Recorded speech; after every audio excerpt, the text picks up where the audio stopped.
Alors, Aurélie Vimet, je suis chef de clinique en oncologie. Je m'intéresse particulièrement à la prise en charge des métastases cérébrales et je me réjouis de partager avec vous l'apport de l'immunothérapie pour la prise en charge donc, de ces situations cliniques complexes.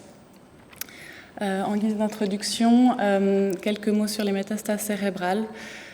Comme vous le savez, ce sont des complications fréquentes et potentiellement très graves de beaucoup de tumeurs au stade métastatique, en particulier les cancers du poumon, le mélanome, le cancer du sein, mais aussi le cancer du rein ou le cancer du côlon, d'autant plus facilement que ce sont des maladies où les survies sont maintenant particulièrement longues.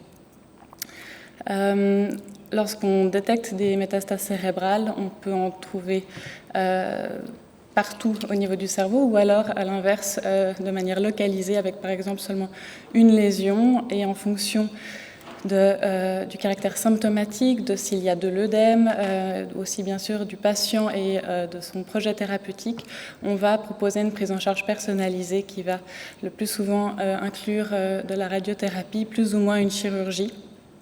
Et donc c'était les deux outils, seuls deux outils qu'on avait à disposition pendant très longtemps. Et on peut dire que clairement l'intérêt de donner un traitement systémique pour ces atteintes cérébrales était tout à fait marginal. On avait peu d'espoir de pouvoir influencer le devenir de l'atteinte cérébrale avec les traitements oncologiques non locaux. Comme vous le savez peut-être, actuellement, l'immunothérapie prend de plus en plus de place dans les traitements au stade métastatique et en particulier pour le cancer du poumon et le mélanome, ce sont des traitements qu'on donne précocement en première ligne. Je vais vous montrer des images de patients de chez nous pour pouvoir rendre concret ce sujet de discussion. Donc là, il s'agit de l'IRM d'une patiente de 85 ans chez qui on a diagnostiqué un mélanome métastatique il y a 2 ans. Elle avait une atteinte vraiment très agressive avec des lésions osseuses, musculaires, pulmonaires. Par contre, voilà, un âge fragile, aussi des comorbidités, mais un état général bon, une autonomie tout à fait conservée. Et donc on a opté pour un traitement de pembrolizumab pour la maladie systémique. Et au moment où on a fait l'IRM cérébral de bilan d'extension, on a trouvé cette lésion temporale gauche qui devenait symptomatique parce qu'elle commence à avoir quelques troubles phasiques. Et on a bien sûr hésité à proposer une thérapie locale, mais décidé de surseoir vu le contexte. Eh bien, figurez-vous qu'après 3 doses de pembrolizumab, la lésion était quasi plus visible. Et 2 ans plus tard, alors que la patiente n'a eu que du pembrolizumab, elle a quasi une réponse complète. Et aussi au niveau systémique, elle est tout à fait contrôlée. Une autre illustration d'une patiente avec un adénocarcinome pulmonaire avec un haut taux d'expression PDL1, une dame qui avait 6 lésions au total au niveau cérébral au moment du diagnostic du cancer pulmonaire, mais qui ne faisait pas de symptômes, qu'on a donc proposé de surveiller en parallèle du traitement de pembrolizumab qui était proposé pour l'ensemble de la maladie. Et donc, comme vous le voyez sur l'image de droite, une réponse complète de ces lésions cérébrales sous traitement systémique seul. Ces exemples sont fascinants et on a envie de comprendre comment est-ce qu'on arrive à de tels résultats. Donc, il y a maintenant un peu une meilleure compréhension sur l'effet de ces immune checkpoints au niveau cérébral. Comme vous le savez, c'est des traitements qui vont avoir comme objectif de restaurer l'activité cytotoxique du lymphocyte T en inhibant l'interaction PD1-PDL1. Or, ces lymphocytes T sont capables spontanément d'infiltrer une tumeur, y compris des métastases cérébrales. Ces lymphocytes T vont cependant être épuisés, c'est-à-dire vont perdre leur action antitumorale, et c'est en donnant effectivement un traitement comme un anti-PD1 qu'on va permettre aux lymphocytes T de retrouver une activité antitumorale, mais également de sécréter des facteurs qui vont rendre la barrière hémato-encéphalique plus perméable et donc faciliter l'accès d'autres lymphocytes T et donc d'augmenter la réponse locale.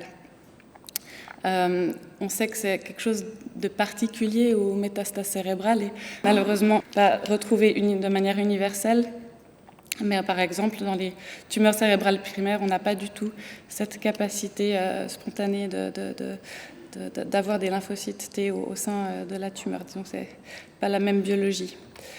Un autre mécanisme qu'on a récemment élucidé, c'est le fait que le cerveau, alors qu'on croyait pendant longtemps qu'il n'avait pas de contact avec le système lymphatique, en réalité, il possède son propre drainage.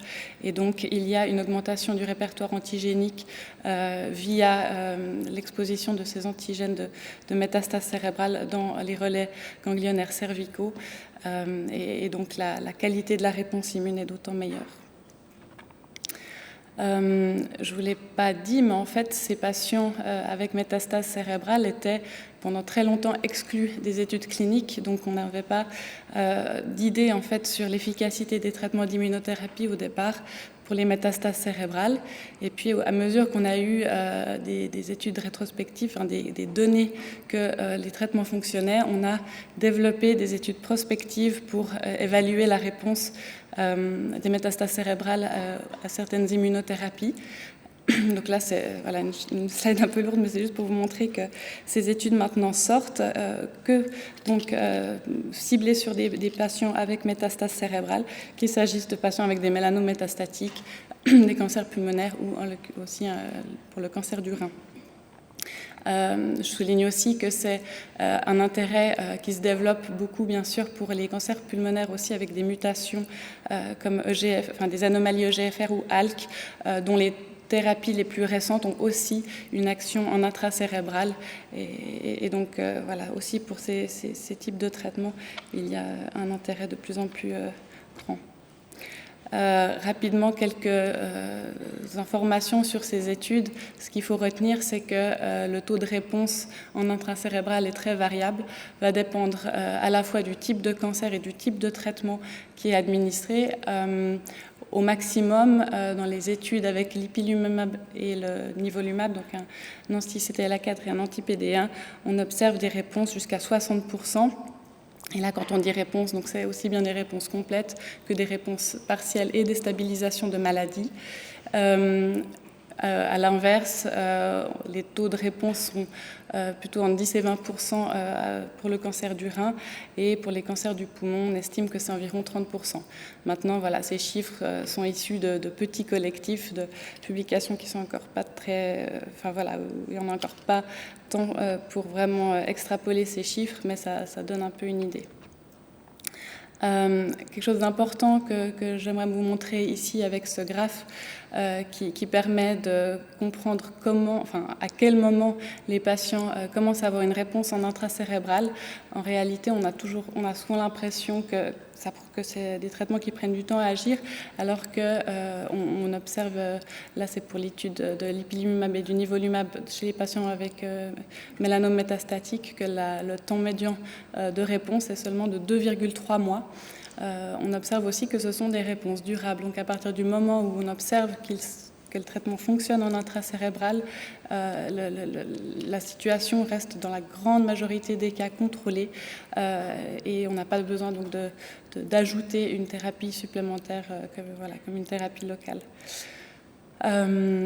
Dans certains cas où les patients ont plusieurs petites lésions qu'on peut justement se permettre de surveiller pour voir l'effet de l'immunothérapie, mais peut-être une lésion avec un risque de devenir symptomatique, où on va décider d'irradier cette lésion la plus importante, on voit qu'en fait, il n'y a pas de toxicité surajoutée à combiner les approches, et donc ça, c'est aussi quelque chose de très important maintenant qu'on sait.